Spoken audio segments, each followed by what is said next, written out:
Amén, muy buenas tardes, ¿cómo están? Miren, solo una pequeña aclaración que vamos a comenzar a aclarar esto más específicamente la próxima semana, pero para los que son nuevos, eso del día de dar, todo lo que recaudamos ese día pasa de largo, nada se queda aquí en la iglesia, todo es para servir a otras iglesias y a otros ministerios, pero vamos a tener todo un mes para prepararnos para ese día y para saber exactamente de qué se trata. Ahora, pasando a la palabra, déjenme contarles, estoy emocionado y espero que lo noten porque estoy bien emocionado. Hay personas que solo piensan así. Guatemala está en el centro geográfico de América, por si no lo sabían. Y en Guatemala, sí, Santa Rosa, el departamento de Santa Rosa está en el centro de Guatemala. Y en Cuilapa hay un monumento del centro de América.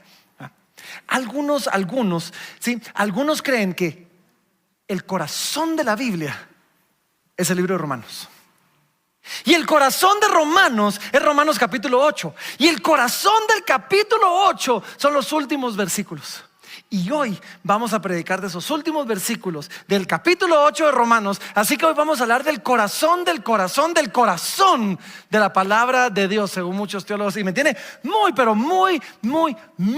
emocionado. Pero antes de entrar directo a la palabra, se los voy a introducir con algo que tal vez no esperan. Y es que hay un personaje contemporáneo, no es un personaje bíblico, un personaje contemporáneo que desde hace algún tiempo, pero particularmente este año, ha generado pasiones encontradas. Sí, hay quienes lo aman, hay quienes lo detestan. Y si alguien está, aunque sea un poquito al tanto de la política internacional o de Estados Unidos en particular, ha oído hablar de este personaje. Creo que todos han oído hablar de Elon Musk, ¿o no? ¿Han oído hablar de él? Es el hombre más rico del mundo, es el hombre más millonario del mundo. Y como que si no tuviera mucho que hacer, considerando que tiene negocios, tiene empresas, es el hombre más rico del mundo. Este año se metió a jugar de política, desde el año pasado, y se metió en el gobierno de Trump y la idea era recortar en el presupuesto y eso, algunos lo amaron por eso, otros lo odiaron por eso, pero ese no es el punto. No, mi punto hoy no es hablar de política gringa. Ese no es el punto. El punto es que él, para hacer la fortuna que tenía, ha hecho un montón de negocios. Pero muchas personas, cuando lo ven a él haciendo sus negocios, no entienden. Es más, le llaman caprichoso porque pareciera que sus negocios son de puro capricho. Hoy se me ocurrió que voy a hacer un negocio de esto, y como tiene todo el dinero del mundo, entonces lo hace. Y mañana se le ocurrió que le gustaba esta otra cosa y también lo hace. Y en ese sentido, miren, estos son algunos de sus negocios. Él es más conocido y comenzó a ser conocido por su fábrica de temas de energía solar, Tesla. Sí. Y eso lo llevó a fabricar carros, pero su rollo es la energía renovable, Tesla, los carros eléctricos, y todos lo conocen por eso. Pero de repente fundó otra empresa y decidió: yo quiero hacer cohetes que van al espacio. Entonces fundó una empresa que se llama SpaceX y hace cohetes espaciales que van al espacio. Y si alguien sigue, es una cosa increíble cómo regresan y los capturan y todo así. Pero dicen que una vez él estaba frustrado en el tráfico de Los Ángeles, si no me equivoco estaba, y sentado en el tráfico de Los Ángeles, carro contra carro, frustrado, dice: no, alguien tiene que hacer algo al respecto del tráfico. Entonces digo: voy a hacer una empresa que haga túneles. Entonces hizo la empresa The Boring Company, que hace túneles para aliviar el tráfico. ¿Qué hacemos para que se frustre aquí en Guatemala? Solo eso me pregunto yo. O sea, ¿cómo lo frustramos pero aquí en Guatemala? Entonces compró y ahora hace túneles. Ya hizo uno en Las Vegas y en fin, hace túneles ahora. O sea, túneles para aliviar el tráfico. Pero en medio de todo eso, sus rollos políticos, de repente gastó 45, corríjanme alguien, $1,000 millones para comprar una red social. Entonces compró Twitter, o lo que ahora es X, ¿sí? Y compró una red social porque él quería que lo dejaran hablar y lo estaban censurando. Y entonces él quería que lo dejaran hablar y compra una red social. Y como todo ahora va hacia la inteligencia artificial, porque ese es el futuro aparentemente, entonces ahora tiene una empresa de inteligencia artificial que se llama XIA o Grok para algunos. Y lo último que leí de él es que de repente decía: y vamos a hacer robots. Hagamos robots también, y ahora tiene los robots estos Optimus, ya va por la segunda generación de eso. Y el punto es este: muchos ven eso y dicen túneles y robots y energía y energía y una red social. Y entonces muchos dicen, es un niño caprichoso que hace lo que se le da la gana porque puede hacerlo. Pero acabo de ver un video. Miren, vi un video, me llamó muchísimo la atención, porque vi un video de alguien que especulaba y decía: esto no son caprichos, todo esto sirve a un plan maestro. Todo esto es parte de un enorme plan, porque él lo ha dicho, que la meta de su vida es hacer que la raza humana sea una raza interplanetaria. Y la meta de su vida es llevar al ser humano a otros planetas y establecer una colonia en Marte, por ejemplo. Entonces está trabajando, y ese es el sueño de su vida, es su pasión. Dice: si algo pasa en la tierra, yo quiero que la raza humana sobreviva. Y entonces, miren pues, cuando lleguemos a Marte, bueno, para llegar a Marte necesitamos cohetes espaciales, ¿o no? Entonces, ¿por qué no hacer una empresa que haga cohetes espaciales? Y estando en Marte, vamos a necesitar una fuente de energía. Y allá no va a haber temas de que no hay espacio, así que podemos poner granjas solares para capturar energía renovable que pueda servir a la colonia en Marte. Pero en Marte no hay atmósfera. Y entonces seguramente cuando hay una colonia en Marte va a ser subterránea. Y para eso necesitamos hacer túneles. Y estando en esas, dice: pero para construir las colonias allá va a ser difícil, cuando todavía no hay una colonia, mandar seres humanos para que construyan las colonias. Pero necesitamos una mano de obra, y para eso pues necesitamos robots. Y esos robots seguramente van a tener que ser controlados, y alguien que tome decisiones ahí en tiempo real. Vamos a necesitar una inteligencia artificial que los dirija. Y eventualmente vamos a necesitar poblar esa colonia en Marte. ¿Y cómo podemos poblar una colonia en Marte? ¿Qué mejor forma de reclutar gente sino a través de una red social? Donde cuando alguien diga: yo me quiero ir a Marte, él pueda decir: ya vi lo que publicaste, papayito, no te vas a Marte. O sea, a alguien como vos no lo queremos en Marte. Y este es el punto. Miren, todo esto es especulativo. O sea, seguramente el que hizo este video también se dedica a hacer teorías conspirativas y otro montón de cosas. Así que saber si sea cierto, pero medio tiene sentido, ¿no? O sea, miren, tiene sentido que alguien que es obviamente más inteligente que todos nosotros no haga las cosas por capricho, sino sean parte de un plan. Tiene sentido que alguien que tiene todos los recursos a su disposición, todo lo que quiere, los ponga a trabajar hacia una meta que está en su corazón. Y tiene todo el sentido del mundo que alguien que de alguna manera está más arriba que nosotros, sus planes no sean comprendidos. Ahora, quizás le estoy dando demasiado crédito a un simple mortal, pero estas últimas cosas que dije, ya no estoy hablando de Elon Musk. Ya no estoy hablando de Elon Musk, porque, y esto es lo que pasa muchas veces, las cosas que enfrentamos en la vida, lo que nos pasa pareciera aleatorio. Pareciera que nos pasó esto y de repente Dios decidió hacer aquello, y uno dice: pero Dios pareciera que no tiene sentido todo lo que está haciendo. Es más, algunos un poquito más cínicos dirían: Dios parecía ser caprichoso en todo lo que está haciendo. Pero la semana pasada comenzamos a tocar un tema, y es que aún los hijos de Dios van a sufrir en el mundo.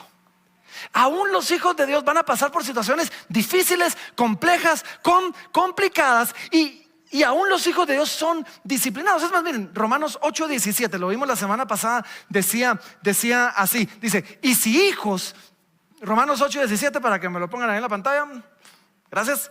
Y si hijos, dice Romanos, dice: también herederos de Dios y coherederos con Cristo. Y después dice: si es que padecemos juntamente con Él, para que juntamente con Él seamos glorificados. Ahora, ¿cuál es el punto? Dios es mucho más inteligente que todos nosotros. Dios tiene todos los recursos a su disposición. Sí, Dios no desperdicia nada. Y a la luz de eso, como creyentes en Jesucristo, como hijos de Dios. Romanos, en el clímax del libro de Romanos, en el corazón de la Biblia, se nos presenta y nos dice, para los hijos de Dios tienen dos enormes privilegios de los cuales pueden aferrarse. El primero es que en medio de circunstancias difíciles, en medio de pruebas, tribulaciones, padecimientos, lo hablamos un poquito la semana pasada, lo vamos a repetir hoy. Sí, tenemos la promesa de la ayuda del Espíritu Santo que intercede por nosotros en momentos difíciles. Y a eso sumémoslo, déjenme leerlo porque esto es importante. A eso sumémoslo que como hijos de Dios tenemos el privilegio de la concurrencia de todas las cosas ordenadas por un Dios soberano, obrando a favor del creyente para que se cumpla el propósito divino de Dios en sus vidas. Ahora, lo primero lo hablamos un poquito la semana pasada, lo vamos a volver a repasar hoy. Lo segundo suena un poquito enredado, la concurrencia de la providencia, pero de eso se trata el tema del día de hoy. Así que acompáñenme, Romanos capítulo número 8. Romanos capítulo número 8. Y vamos a comenzar, vamos a retroceder, nos vamos a meter a la semana pasada. Vamos a comenzar en el versículo número 26. Y dice así, dice, y de igual manera el Espíritu nos ayuda en nuestra debilidad. Pues ¿qué hemos de pedir como conviene? No lo sabemos. Pero el Espíritu mismo intercede por nosotros con gemidos indecibles. Mas el que escudriña los corazones sabe cuál es la intención del Espíritu, porque conforme a la voluntad de Dios intercede por los santos. Básicamente nos está diciendo, y recuérdense lo que venimos hablando, dice, en medio de tribulaciones, en medio de padecimientos que vamos a pasar, tú y yo somos débiles. Tú y yo somos débiles, pero tenemos a un Dios, dice, que por medio de su Espíritu Santo nos ayuda y no nos deja ir. ¿Cuántos vieron la película Titanic? 1997, así que si se las arruino es por lentos. O sea, ya la debieron haber visto a esas alturas. Sí, pero Titanic en 1997, se las cuento rapidito. Rose, la protagonista, sube al barco, al Titanic, con Cal, su prometido. Ahora, Cal, su prometido, los iba a sacar de un problema económico que toda la familia tenía, y entonces los iba a salvar, pero ella no se quería casar con Cal. Y entonces en su desesperación, en algún momento de la película, llega hasta atrás del barco, se brinca la baranda, se agarra y está a punto de brincar cuando entra Jack. Jack, el otro protagonista, que la convence, le dice que no brinque, que no sé qué, y la jala, la convence y la salva. Sí, Jack, un artista pobre. Y entonces después de esto ellos se conocen, rápido por la trama, se las voy a arruinar. Sí, ellos se conocen, se enamoran. Él, como era un artista, la pinta desnuda. Sí, Cal la encuentra el dibujo, sí, lo mete a Jack preso, el barco se hunde, muchos lo logran y termina la historia con que Jack y Rose están flotando en el mar congelado y solo ella cabe en la tabla con la que están flotando. Sí, al final del día Jack se muere, se los arruiné, lo siento. Sí, Jack se muere de hipotermia, Rose se salva. Pero, y este es el punto que quiero hacer, cuando están ahí en el mar, cuando están ahí en el agua, sí, agarrados de la mano, y él está medio congelado, es el como que romántico, es lindo. Ella lo voltea a ver y le dice, ya se murió, o sea, ya estaba muerto, y le dice, I'll never let go. Nunca te voy a dejar ir, le dice. E inmediatamente, porque ya todo estaba callado y había una lancha ahí así como que buscando, hay alguien vivo, haga bulla o algo. Entonces le dice, I'll never let go, y entonces lo sacude y lo tira. Y vemos cuando Jack se hunde, pero en ese momentito sonó increíble, sonó romántico, eran las palabras correctas para decir en ese momento, pero él ya estaba perdido, no había esperanza y lo sueltan. Y yo me pregunto si no nos sentimos a veces así con Dios, que Dios nos dice las palabras correctas en el momento correcto. Nunca te dejaré, nunca te desampararé. Y uno se siente así como que era lo correcto decir en ese momento. Pero a veces nos sentimos como que si Dios dijera, pero ya estoy muy perdido, me lo voy a sacudir y lo voy a tirar. Y el punto que estamos haciendo y lo que dice este texto es este: en medio de esa debilidad, en medio de que en las tribulaciones, en las pruebas, en las angustias, en las aflicciones, a veces nos sentimos ya demasiado perdidos. Nos dice, el Espíritu nos ayuda en nuestra debilidad. Dios no te va a soltar, Él no te va a sacudir. Y el resto del capítulo Es la demostración de que Dios no lo va a hacer, de que Dios no nos va a soltar y de que Dios sí nos va a cuidar. Y es que uno de los problemas nos dice, en medio de esas situaciones no sabemos pedir como conviene. Ninguno de nosotros es un buen juez de su propia vida. Vemos nuestra vida y queremos comodidad, queremos placer, queremos la vida lo más fácil. Y amén, o sea, amén, yo también quiero eso pues. Pero muchas veces eso no es lo más conveniente. Y Salomón, quien fue el hombre más sabio que ha existido, decía así, porque ¿quién sabe cuál es el bien del hombre en la vida? Todos los días de la vida de su vanidad. O sea, él decía, ¿quién sabe cuál es el bien? Nadie entiende qué es lo mejor, ¿sí? Y es que tú y yo somos miopes. Solo podemos ver aquí cerquita, no logramos ver lejos, no logramos ver el plan completo de Dios, no logramos ver qué es lo que Dios está haciendo en nosotros. Y por eso siempre nos inclinamos a hacer peticiones que satisfacen a la carne. Pero dice, la primera esperanza que el cristiano tiene es que el Espíritu intercede por nosotros. El Espíritu aquí en la tierra intercede por nosotros, guía nuestras peticiones y las corrige, las interpreta para que lleguen reflejando la voluntad de Dios delante del trono. Y después se nos presenta entonces nuestra segunda esperanza como creyentes, versículo número 28. Y el 28 todos se lo conocen, todos lo aman, es el versículo favorito de muchos en la Biblia y con razón. Dice así, dice, y sabemos que a los que aman a Dios todas las cosas les ayudan a bien. Esto es, a los que conforme a su propósito son llamados. Ahora, miren, este texto es hermoso y déjenme ir poquito a poquito. Comienza diciendo así, y sabemos por nuestra propia experiencia y sabemos por la fe. Sabemos porque hemos visto a Dios hacerlo en nuestra vida antes. Sabemos porque hemos visto cómo Dios lo ha hecho en la vida de otros. Sabemos porque leyendo las escrituras hemos visto cómo Dios obra a través de la historia, aún desde las sombras donde pareciera no haber un plan. Y eso nos lleva a un lugar donde nos podemos parar y decir, yo sé esto. No estoy cruzando los deditos, no estoy esperando a ver si ojalá. No, sabemos. Y después nos dice, y sabemos que a los que aman a Dios, y ahorita regreso a esa parte de los que aman a Dios, todas las cosas. Ahora ojo, cuando la Biblia dice todo es todo, esto significa que no importa si es grande o es pequeño. Esto no importa si nosotros creemos que es bueno o nosotros lo percibimos como malo. Hay cosas en nuestra vida donde uno dice, no, es evidente lo que Dios quiere hacer ahí. Pero hay cosas que parecieran decir, ¿cómo Dios va a hacer esto que se mira tan malo en nuestra vida? Todo aún implica que Dios puede usar mi pecado. Y esto no es excusa para que salgan a pecar porque Dios lo va a usar. No, sí, Dios puede usar mi pecado y llevarlo a un lugar donde ayuda para bien. Ahora, esto, ojo, esto no significa que todas las cosas sean buenas. Significa que Dios es bueno y puede hacer que cosas malas obren para bien en la vida de los que le aman. ¿Sí? Pero nos lleva a eso. Y sabemos que a los que aman a Dios, vamos a regresar a esto, todas las cosas, y después dice, les ayudan a bien. Y esta es la pregunta del mío. ¿Qué significa les ayudan a bien? Esa es la pregunta del millón. Porque como vimos hace un momentito, en nuestra debilidad, nuestra petición siempre va a satisfacer nuestra carne.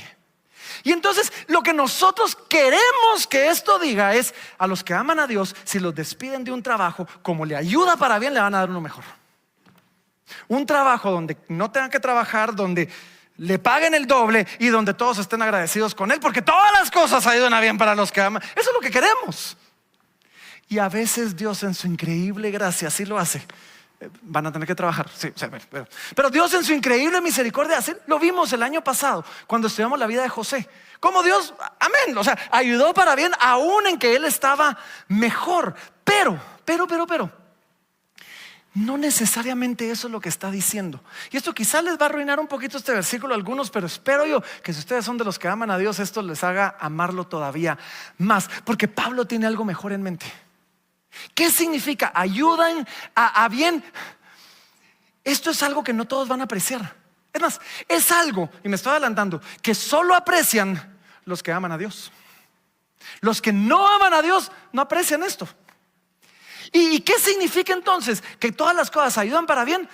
Gloria a Dios que no me lo tengo que inventar. El siguiente versículo nos dice, así que versículo 29. El versículo 29 inmediatamente nos dice así, dice, porque a los que antes conoció, también los predestinó. ¿Para qué? Este es el para. Esto es la explicación. ¿Para qué? Fuesen hechos conformes a la imagen de su Hijo, para que Él sea el primogénito entre muchos hermanos. La semana pasada hablamos de somos hijos de Dios. Y si alguien tiene algún hermano, de repente les han dicho en la calle, te me haces conocido. Sí, tenés toda la cara de tu hermano. Vos sos hermano de fulano, ¿verdad? Sí, es que se parecen. Bueno, si tú y yo somos hijos de Dios, dice, hey, todo lo que está pasando nos va a hacer conforme a la imagen de su Hijo, para que todos puedan decir, veo el parecido con tu hermano. Sí, pues, ya lo vi. Te pareces a tu hermano. Te pareces a tu hermano Jesús. Y después sigue diciendo el 30, y a los que predestinó, a esos también los llamó, y a los que llamó, a esos también justificó, y a los que justificó, a esos también glorificó. Ahora, pausa. En este texto hay tesoros teológicos enormes. Hay implicaciones teológicas. Podemos pasar filosofando por años sobre eso. Hay implicaciones profundísimas. Pero yo no creo que era lo que Pablo quería hacer con este texto. Yo no creo que Pablo haya escrito esto diciendo, les voy a dar aquí para que todos discutan qué significa la predestinación y para que se peleen entonces sobre eso. Les voy a dar aquí para que hablen del llamado y de la elección, o para que tengan claro el orden de la salvación. Amén, podemos ver todo eso, pero ese no era el punto de Pablo. Y solo para entre paréntesis, porque a alguno tal vez que le gusta todo eso dice, se lo van a brincar. Ya vamos a ver el capítulo 9. En el capítulo 9 vamos a ver, todo es un poquito más profundo. Pero el punto de Pablo, y yo lo que creo que Pablo quería hacer era, Pablo quería traer consuelo a un grupo de creyentes que estaban pasando por malos momentos, persecución y angustia y diferentes situaciones. Y Pablo quería consolarlos recordándoles esto y diciéndoles, hey, hay un Dios soberano que tiene un plan desde antes de la creación del mundo para ti. Hay un Dios soberano que te escogió a ti y escogió todas las cosas para que te pasaran a ti, para llevar a cabo su plan, que es que tú seas hecho conforme a la imagen de su Hijo. Hey, Dios está en control y no hay un átomo en todo el universo sobre el cual Él no pueda controlar. Eso es lo que Pablo quería decir. Sí, esto es un consuelo que nos dice, Dios lo planeó todo desde el principio. Nada se le escapó de su mano. Y Dios no solo lo permite, porque es que Dios permite. No, Dios no solo permite, Él provoca. Él crea que cosas pasen para llevar a cabo su plan en la vida de sus hijos. Y otra vez, no todas las cosas que nos pasan son buenas en sí. Nuestro pecado es terrible, ¿sí? Pero lo que nos dice es que servimos a un Dios que es bueno, y que es tan bueno y tan poderoso que puede usar cosas malas y terribles para llevar a cabo sus buenos planes en tu vida. Y ese amén estuvo terrible ante lo que les acabo de decir. O sea, tienen que mejorar, de verdad que tienen que mejorar. Miren, y regresemos un poquito, porque nos dice, el propósito de Dios es que seamos hechos conforme a la imagen de su Hijo. No necesariamente que nos vaya mejor. Y sí, quizás Dios haga eso en el proceso. Pero el que seamos como Jesús es mucho mejor que el que tengamos todo en la vida. El que seamos como Jesús es algo que no solo nos bendice en esta tierra, sino nos bendice en la eternidad. Y en ese sentido, si tú estás pasando por una prueba y esa prueba produce en ti paciencia, ya está ayudando para bien, porque te está haciendo dar frutos del Espíritu. En ese sentido, si la prueba por la que estás pasando te lleva a las rodillas a clamar a Dios desesperadamente, diciéndole, Señor, sin ti no puedo, ya está obrando para bien, porque te está enseñando a depender del único que deberías de depender.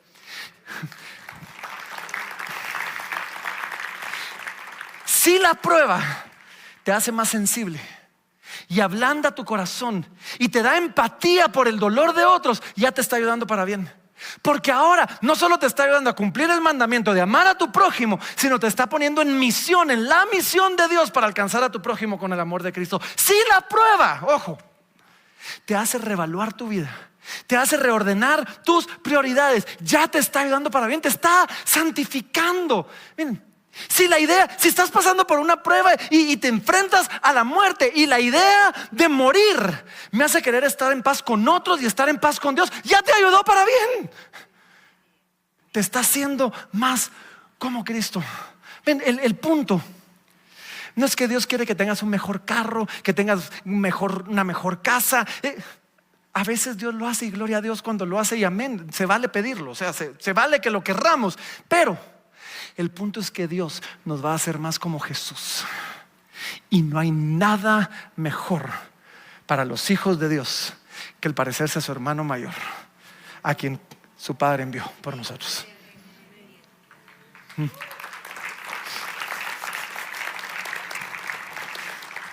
El problema con esto es que esto no es para todos. Dice, y a los que aman a Dios, todas las cosas les ayudan a bien. Esto es, y todavía le agrega, a los que conforme a su propósito son llamados. ¿Sí? Esta es una promesa hermosa, pero no es una promesa universal. Universal, sí. Y es que sí, Dios en su inmensa gracia a veces hace que cosas malas ayuden al no creyente a venir a los pies de Cristo. Yo he oído historias de gente que dice que quebramos y tronamos económicamente y no teníamos ni un centavo, pero conocimos a Cristo en el proceso. Gloria a Dios. Pero de acuerdo con este texto y de acuerdo con Romanos en general, esto es más la excepción que la norma. Porque nos pone dos condiciones, y son dos condiciones que realmente lo que están haciendo es describiendo cómo son los hijos de Dios. ¿Sí? Nos dice primero los que aman a Dios, y déjenme hablar de eso. Los que han hecho un compromiso de vivir para Dios. Los que aman a Dios son aquellos que aprecian la obra de Cristo a su favor. Los que aman a Dios son aquellos que aprecian aunque el dolor y las circunstancias difíciles los moldeen y los hagan más parecidos a aquel a quien aman. ¿Sí? Los que aman, ¿saben? El mundo, aquellos que solo usan a Dios por los beneficios que consiguen de Dios, aquellos que ven a Dios como el genio de la lámpara, al que van a ir a frotar en oración un par de veces al año para conseguir 3 deseos. Sí, cuando llegue el sufrimiento van a tirar la toalla, porque la idea de ser como Dios no les llama la atención. La idea de tener un carácter como el de Cristo no es atractivo. No, yo quiero que me vaya bien aquí en la tierra. Y entonces cuando viene la prueba, esto es para que seas como Cristo. Paso, gracias, dicen.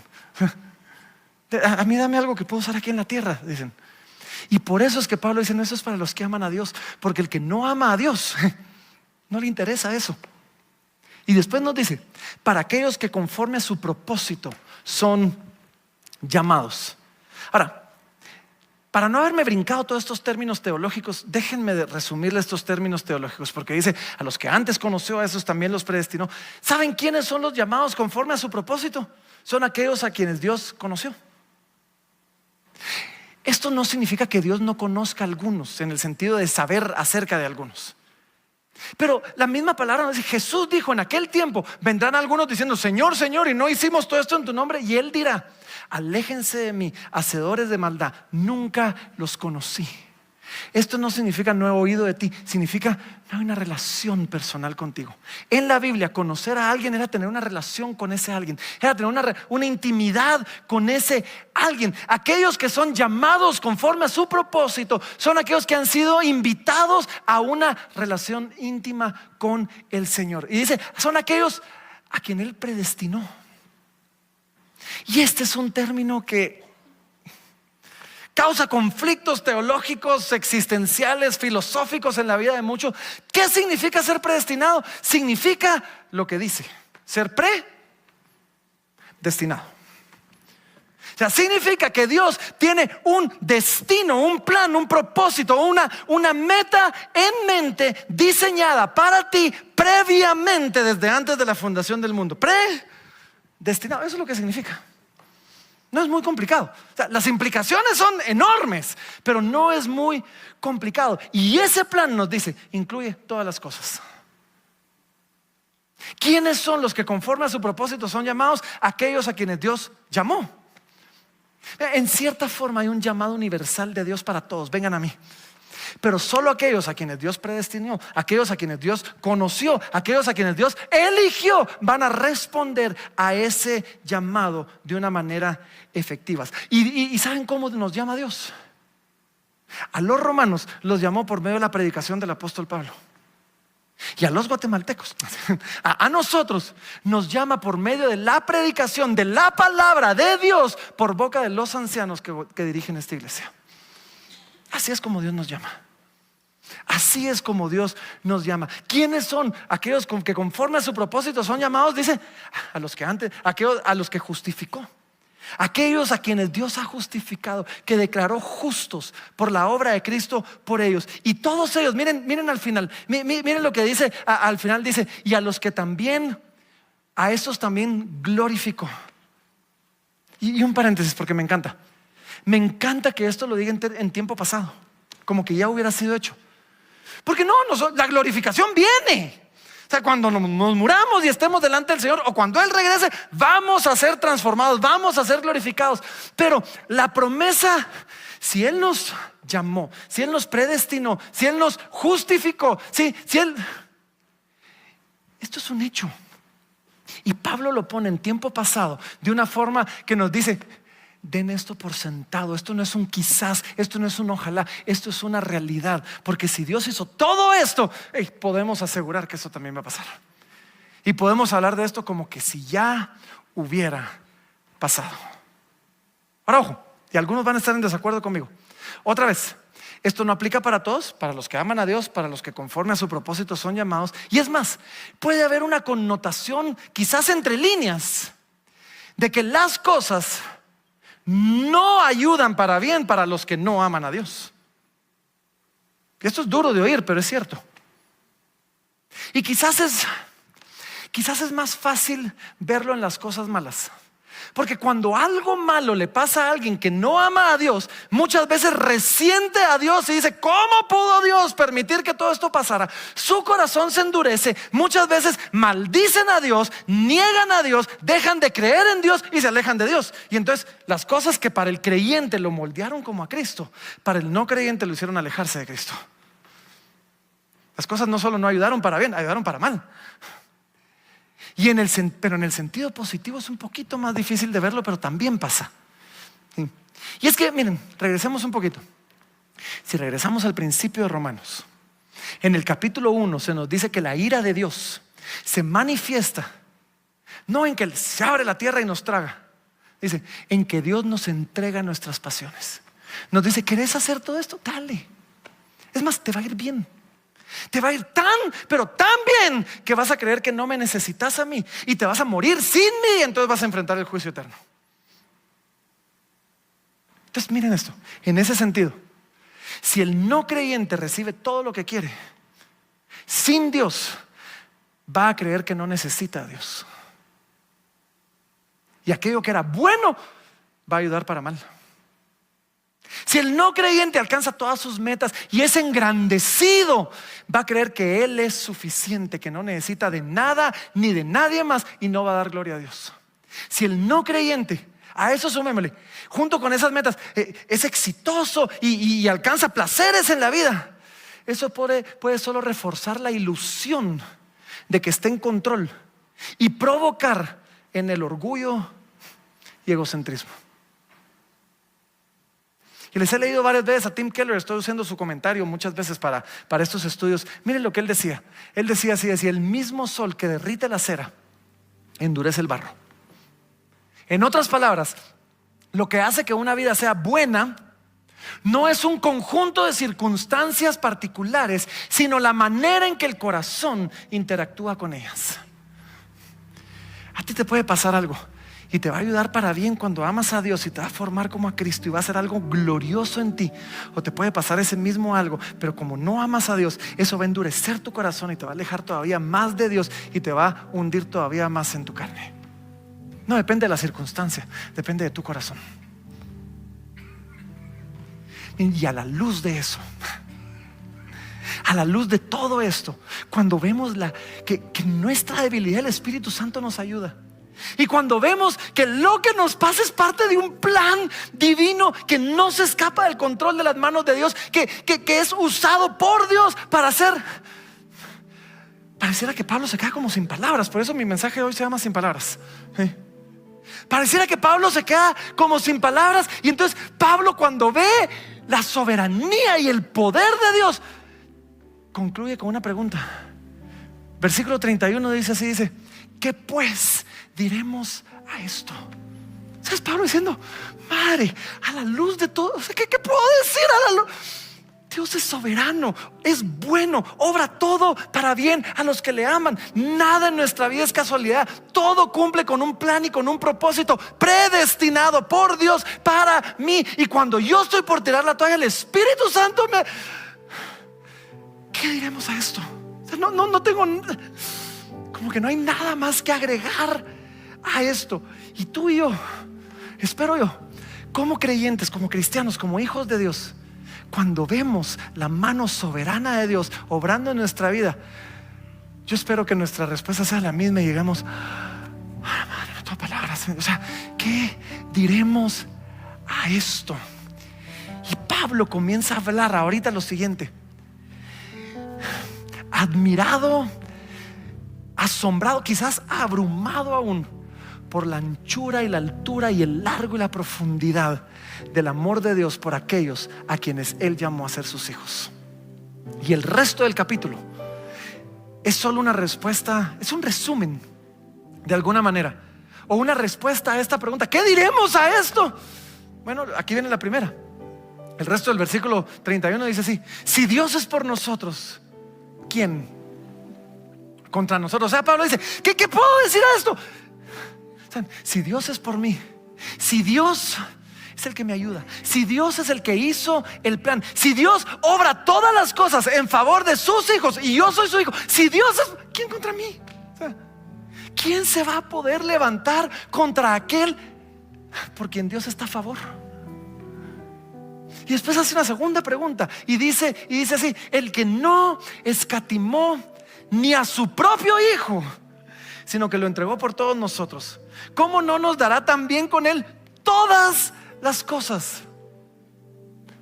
Ahora, para aquellos que les arruiné el versículo, yo imagino que esto es Pablo retrocediendo un poquito y diciendo: ok, va, yo sé que ustedes están pensando, pero ¿qué de esto? Y que pongamos todo esto sobre la mesa de un solo. Sí, vamos a recibir cuerpos glorificados. Eso significa que sí, nuestros cuerpos importan. Sí, lo físico y lo material importa. Así que tranquilos, está diciendo Pablo, tranquilos. Dios no escatimó ni a su único hijo para suplir nuestra mayor necesidad, que era la salvación de nuestra alma.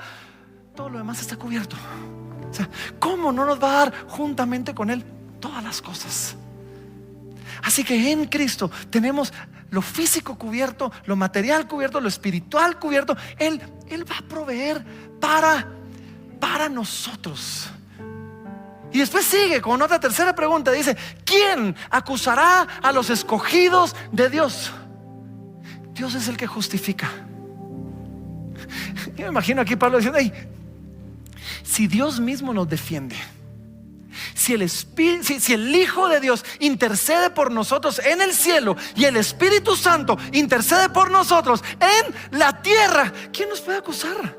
El día que el diablo o cualquiera se para delante de Dios a acusarnos, Jesús mismo va a salir diciendo: yo di mi vida por él, su pecado cayó sobre mí en la cruz, así que tranquilo, mi hijo, sí.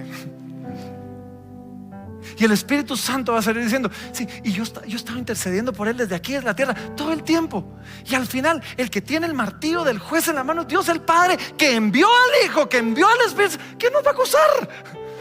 Si es Dios el que justifica. Y después otra cuarta pregunta y nos dice así: ¿y quién es el que condenará? Cristo es el que murió, más aún el que también resucitó, el que además está a la diestra de Dios, el que también intercede por nosotros.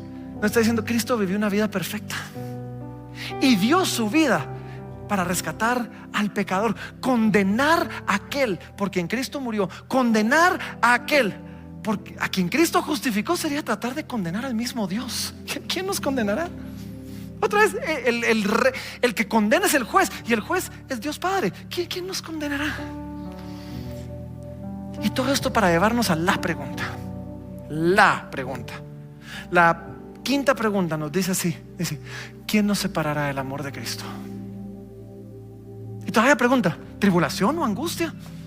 ¿O persecución o hambre? ¿O desnudez o peligro o espada? Y esa es la última de esta serie de preguntas. Y yo creo que es la última porque todas las demás son otra forma de preguntar esto mismo. Todas las demás quizás simplemente están preparándonos para hacer esta pregunta. Y es que esto es lo único que nos debería preocupar en nuestra vida. Lo único que me debería preocupar es si hay algo que me puede separar del amor de Dios. Porque eso es lo más simple. O sea, si tenemos el amor de Dios, o sea, si Él nos escatimó a su Hijo, ¿cómo no nos va a dar con Él todas las cosas? ¿Sí? Y después pregunta y nos dice: lo que ustedes están pasando, tribulación, angustia, persecución o hambre, o desnudez o peligro o espada, nada de eso nos puede separar de su amor. Y después de esto, en el versículo 36, les confieso, me costó el 36. Pareciera un poquito fuera de lugar, como que venimos así de emoción en emoción, de pregunta, cada una más gloriosa. Y de repente el 36 nos dice así, dice: como está escrito, por causa de ti somos muertos todo el tiempo, somos contados como ovejas de matadero. Yo cuando estaba estudiando y así, o sea, pareciera esto sacado de la nada, pero no está tan complicado. Yo lo que creo que está diciendo es: hijos de Dios, creyentes, sí, van a haber problemas, van a haber aflicciones. No nos debería de sorprender. Estaba escrito. Es que ¿por qué? Estaba escrito. O sea, que no te sorprenda cuando cosas pasen. Estaba escrito, o sea, ya estaba escrito. Y después, cuando Jesús vino, Él lo advirtió: en el mundo tendréis aflicción. Y después Jesús hizo una promesa. Y es que dice: como está escrito, por causa de ti somos muertos todo el tiempo. Y Jesús dijo: cuando por mi causa os persigan y os vituperen y digan todo tipo, gócense, alégrense, porque hay un galardón grande en los cielos. Y con todo eso en mente, entonces concluye. Y con esto concluyo. 37 dice: antes, en todas estas cosas. ¿Qué cosas? Tribulación o angustia o peligro o hambre o desnudez o espada. O sea, en todas estas cosas, dice, somos más que vencedores por medio de aquel que nos amó. Por lo cual, dice, estoy seguro que ni la vida ni la muerte, ni la muerte ni la vida, ni ángeles ni principados ni potestades, ni lo presente ni lo porvenir, ni lo alto ni lo profundo, ni ninguna otra cosa creada nos podrá separar del amor de Dios que es en Cristo Jesús, Señor nuestro.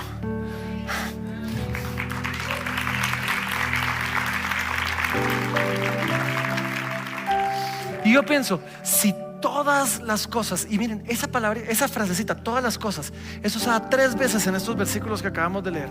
Creo que es una forma de decirnos: todas, sí, todas, no, de verdad son, o sea, si todas las cosas fueron permitidas por Dios y dirigidas por Dios para obrar a nuestro favor, no te van a destruir, no te van a aplastar, no nos van a derrotar, nos van a elevar, nos van a transformar, nos van a formar más y más conforme a la imagen de Cristo. Y por lo tanto, eso significa, no solo vamos a triunfar sobre ellas, no, Dios va a hacer tanto más, que dice, somos más que vencedores. O sea, no solo vamos a triunfar sobre ellas, tenemos la esperanza de mucho más, porque Dios está haciendo algo.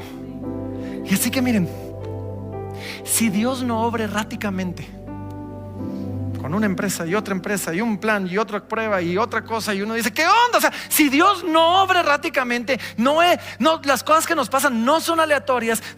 Si Dios no es un Dios caprichoso, sino es un Dios que tiene un plan desde antes de la fundación del mundo, tiene un predestino para nosotros, entonces, por eso Pablo dice, podemos estar seguros, absolutamente seguros, que ni la muerte ni la vida, ni ángeles ni principados, ni potestades, ni lo presente, ni lo porvenir, ni lo alto, ni lo profundo, ni ninguna otra cosa creada nos pueden separar del amor de Dios que es en Cristo Jesús.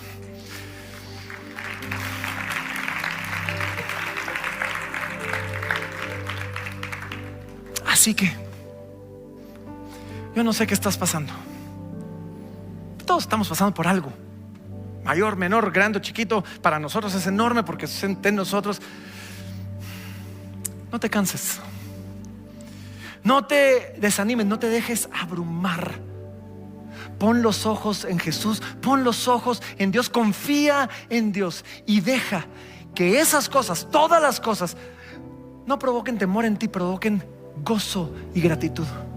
Cuando estés pasando por algo, yo sé que esto es difícil, pero en lugar de paniquear y decir, Señor, ¿qué onda? ¿Por qué no caes de rodillas diciendo, Señor, no sé qué estás haciendo, pero gracias porque sé que estás haciendo algo y me emociona saber cómo va a salir del otro lado? Así que, Señor, ayúdame. El Espíritu nos ayuda en mi debilidad. A veces quiero tirar la toalla, pero, Señor, no puedo esperar a ver lo que estás haciendo en mí. No puedo esperar a ver cómo voy a salir del otro lado. Y yo te motivo a que dejes que esas verdades que vimos hoy quiten y aparten de ti el miedo y la ansiedad cuando la vida va mal, y nos ayudan a descansar en que todas las cosas, ojo, incluyendo tu propio pecado, no pueden arruinar el plan que Dios tiene para ti. Vamos a orar, pónganse de pie.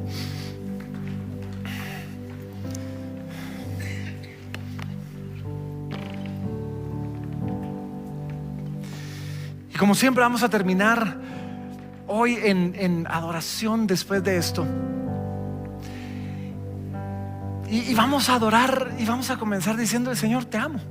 Si esto ayuda para los que aman a Dios, vamos a hacer, te amo Dios. Y después yo los voy a motivar a que volteen a ver para atrás, por así decir, en sus propias vidas. Y quizás miren eso que parecía aleatorio, y miren eso que parecía caprichoso, y eso que no terminaban de entender, y eso que no sabíamos cómo encajaba en un plan. Entendamos que si alguien millonario puede tener un plan grande, ¿cuánto más nuestro Dios? Sí. Y volteemos a ver y entonces digamos, en mi vida ha sido bueno, y en mi vida ha sido tan fiel. Padre, gracias Señor por tu palabra. Gracias Señor, que podemos descansar en que lo que nos pasa no es un capricho, no te sorprende, no es aleatorio, Señor. Es parte de un plan, de un predestino, de algo que tú escribiste por nosotros, para bendecirnos y para formar en nosotros la imagen de tu Hijo. Gracias, Señor. Te amamos, Señor, y hoy queremos adorarte, asombrados por tu soberanía y tu bondad. Y lo hacemos, Padre, en el nombre poderoso de tu amado Hijo Jesucristo. Amén. Vamos a cantarle al Señor y decirle así.